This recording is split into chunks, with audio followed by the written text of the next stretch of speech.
बार्शीटाकळी नगरपंचायत यांचे समोर माजी नगर उपाध्यक्ष सुरेश सुखदेव जामनिक यांचे बेमुदत आमरण उपोषण। रमाई घरकुल योजनेअंतर्गत मंजूर पात्र लाभार्थ्यांना डावलून इतरांना घरकुल योजनेचा लाभ देत असल्यानं पात्र लाभार्थींना न्याय मिळावे म्हणून 15 जून 2026 पासून नगरपंचायत कार्यालय समोर बेमुदत आमरण उपोषण नास बसले आहे।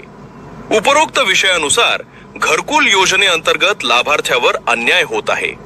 घरकुल योजनेअंतर्गत 60 पात्र लाभार्थ्यांची यादी माननीय सहाय्यक आयुक्त समाज कल्याण कार्यालय अकोला येथे नगरपंचायत बार्शीटाकळीकडून पाठवण्यात आली आहे। त्यापैकी 35 लाभार्थ्यांना घरकुल मंजूर झाले आहेत। उर्वरित लाभार्थी मंजुरीच्या प्रतीक्षेत आहे।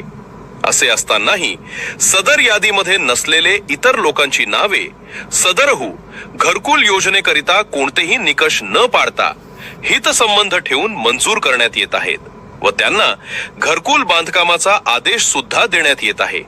ही बाब प्रशासकीय दृष्ट्या अत्यंत गंभीर आहे। तसेच पात्र असलेल्या 60 लाभार्थ्यावर अन्याय होत आहे। त्यामुळे 60 पात्र लाभार्थीपैकी मंजूर केलेले 35 लाभार्थ्यांची यादी मंजूर व्हावी करिता बेमुदत संप। आपण इथं उपोषणाला बेमुदत उपोषण बसलेले आहात, तर आमरण उपोषण आपण इथं मांडत आहात, हे कशापायी मांडत आहात? कामाविषयी लोकांच्या तक्रारी, रमाई घरकुलची मनमानी, पंतप्रधानाची मनमानी, पंतप्रधान निधीची मनमानी, चुकीचे बिलं काढणे, टेंडर प्रक्रिया केल्याच्या नंतरही काही जर मुलं जर सुशिक्षित देतात तिथं जर तुमच्याकडे जर कामं मागायला अर्ज देत असतील तर पोलीस स्टेशनला सांगून त्याच्यावर गुन्हे दाखल करण्याची हे करणे, हे कुठंतरी मला वाटते की हे चुकीचे याला चाललं।